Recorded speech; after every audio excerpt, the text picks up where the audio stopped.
बिहार विधानसभा चुनाव की तारीखों का ऐलान हो गया और चुनावी मैदान में जाने के लिए हर पार्टी कैंडिडेट को टिकट दे रही है, लेकिन इन सब के बीच मुख्यमंत्री नीतीश कुमार की परेशानी बढ़ती नजर आ रही है। तेजस्वी यादव की पार्टी राजद में जेडीयू के कई बड़े नेता शामिल हो गए। गिरधारी यादव जेडीयू के सांसद हैं, लेकिन उनके बेटे चाणक्य प्रकाश राजद में शामिल हो चुके हैं।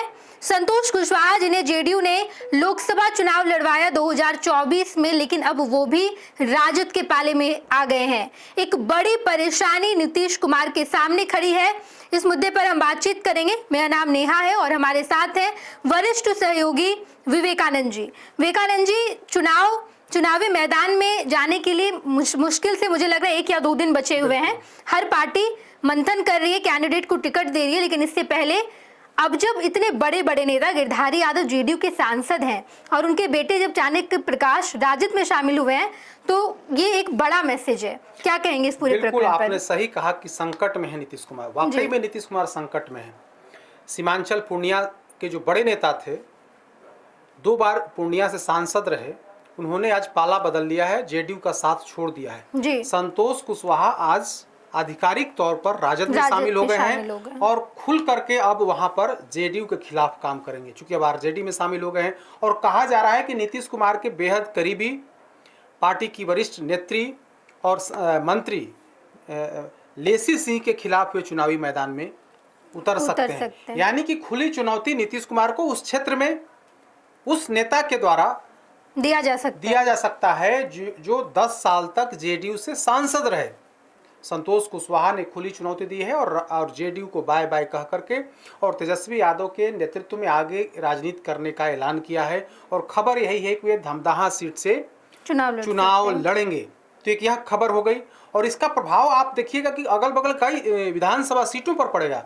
उस इलाके में कुशवाहा जाति के बड़े नेता हैं, क्षेत्र में इनकी अच्छी पकड़ है और वैसी स्थिति में अगर इन्होंने जेडीयू का साथ छोड़ा है तो निश्चित तौर पर पूर्णिया और उसके अगल बगल के इलाकों में इसका प्रभाव पड़ेगा, असर पड़ेगा और जेडीयू को बड़ा नुकसान का अनुमान है इनका विकेट गिरने से। विवेकानंद जी, एक और बहुत महत्वपूर्ण बात यह है कि गिरधारी यादव जेडीयू के सांसद हैं इस वक्त। उनके बेटे जब चाणक्य प्रकाश राजद में शामिल हुए हैं, लेकिन गिरधारी यादव भी संकट में आ सकते हैं, क्योंकि बांका का जो इलाका है, बांका के वो सांसद हैं और वहां पर एक तरफ जयप्रकाश यादव राजद के टिकट पर चुनाव लड़े थे पिछली बार और पिछली बार फिर सांसद बने गिरधारी यादव। नीतीश कुमार कई दृष्टिकोण से अगर आप बात करें तो कई एंगल से वे संकट में घिरते जा रहे हैं।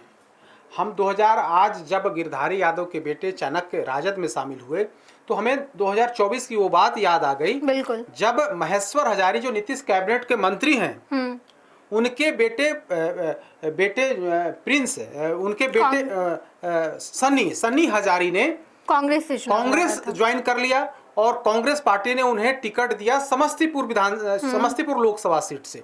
नीतीश कुमार चाह करके भी उन्हें नहीं रोक पाए।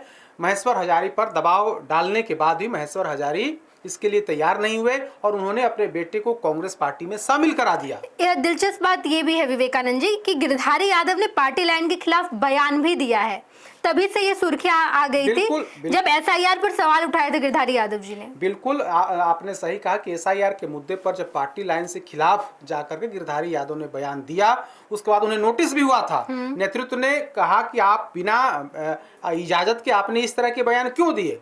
तो गिरधारी यादव पार्टी लाइन के खिलाफ जाकर के बयानबाजी की और अब जो है उनके बेटे चाणक्य जो है राजद में शामिल हो गए हैं और खबर है कि आरजेडी उन्हें प्रत्याशी बनाएगी, टिकट देगी और खबर है कि बेलहर विधानसभा सीट जहां से खुद गिरधारी यादव 2 बार विधायक रह चुके हैं, उस सीट से जो अभी जेडीयू की सिटिंग सीट है, मनोज यादव वहां से जेडीयू के विधायक हैं, उस सीट पर गिरधारी यादव अपने बेटे को चुनावी मैदान में उतारेंगे। तो मैसेज साफ है, नीतीश कुमार न सिर्फ पूर्णिया के अंदर बल्कि बांका के अंदर भी घिरते दिख रहे हैं, कई अन्य इलाकों में भी घिरते दिख रहे हैं। आप जहानाबाद की बात कर लीजिए तो जहानाबाद में पार्टी के पूर्व विधायक, जेडीयू के पूर्व विधायक, पूर्व जिला अध्यक्ष वे जो है उन्होंने बगावत कर दिया है और वे भी राहुल शर्मा आज राजद में शामिल हो गए हैं। तो इन 3 बड़े नेताओं ने आज राजद ज्वाइन किया। तेजस्वी यादव की मौजूदगी में इन लोगों ने पार्टी ज्वाइन किया है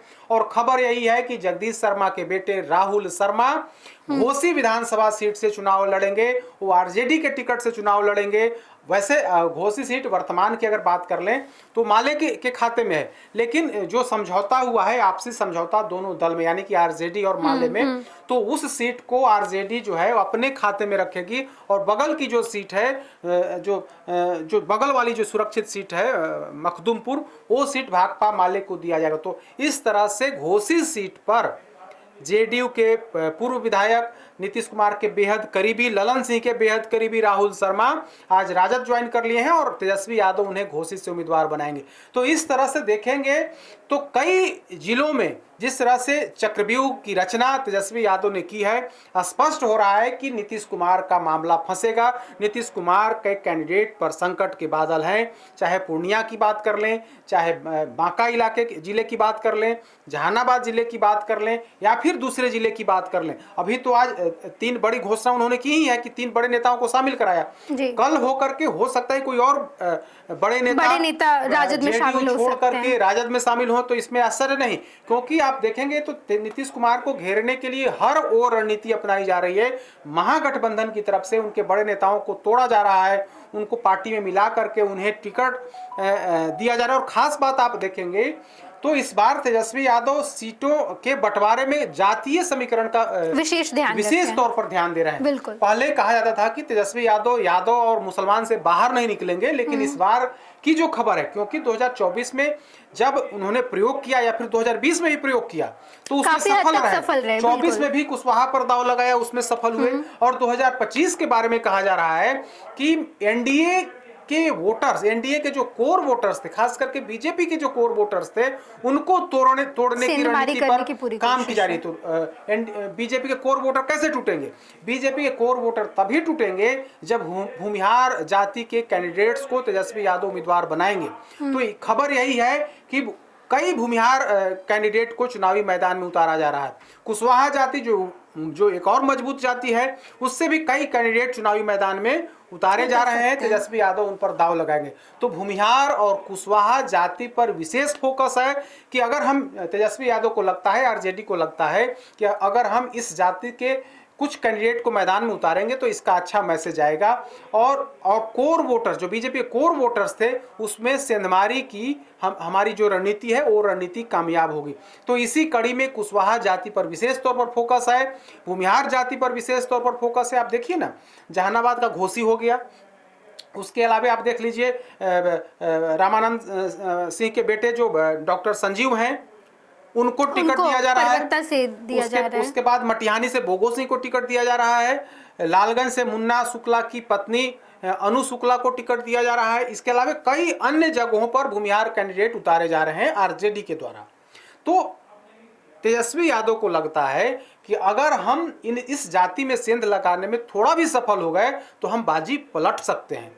तो यह काम किया जा रहा है। दूसरा काम जो आज अभी तेजस्वी यादव ने किया कि कई बड़े नेताओं को जेडीयू से तोड़ करके अपने दल में मिला लिया। उसमें गिरधारी यादव के बेटे भी हैं, संतोष कुशवाहा हैं, राहुल शर्मा हैं। तो इन लोगों को मिला करके मैसेज दिया जा रहा है कि देखिए, आपकी तमाम रणनीति धरी की धरी रह जाएगी और आप में सेंधमारी कर करके हम आपको विधानसभा चुनाव में परास्त करेंगे। तो गिरधारी यादव के बेटे एक बार आज राजद में शामिल हो गए हैं। तो इससे हमें 2024 की वो तस्वीर याद आ रही है कि नीतीश कुमार के लाख चाहने के बाद भी महेश्वर हजारी उनकी बात नहीं मानी और उन्होंने अपने बेटे सन्नी हजारी को कांग्रेस में शामिल कराया, समस्तीपुर से कांग्रेस का टिकट दिलवाया। ठीक है, आप हार गए, लेकिन अंदर खाने में महेश्वर हजारी ने जेडीयू के लिए प्रचार नहीं किया था, जेडीयू की मदद नहीं की थी, बल्कि वो अपने बेटे के लिए पर्दे के पीछे से काम कर रहे थे। तो अब गिरधारी यादव के बेटे अगर चुनावी मैदान में उतरते हैं और बेलहर विधानसभा सीट से चुनावी मैदान में उतरते हैं तो निश्चित तौर पर गिरधारी यादव अपने बेटे के लिए काम नहीं करेंगे। निश्चित तौर पर वे अपने प्रत्याशी, अपने बेटे के लिए जो आरजेडी के प्रत्याशी होंगे उनके लिए काम करेंगे।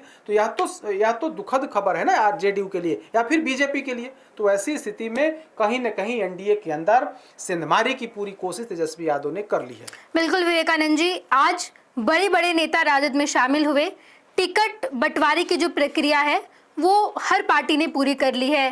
कल प्रशांत किशोर ने तो पहले लिस्ट भी जारी कर दी, वहां भी जातीय समीकरण का विशेष ध्यान रखा गया है और एनडीए भी अब फाइनल टच दे रही है।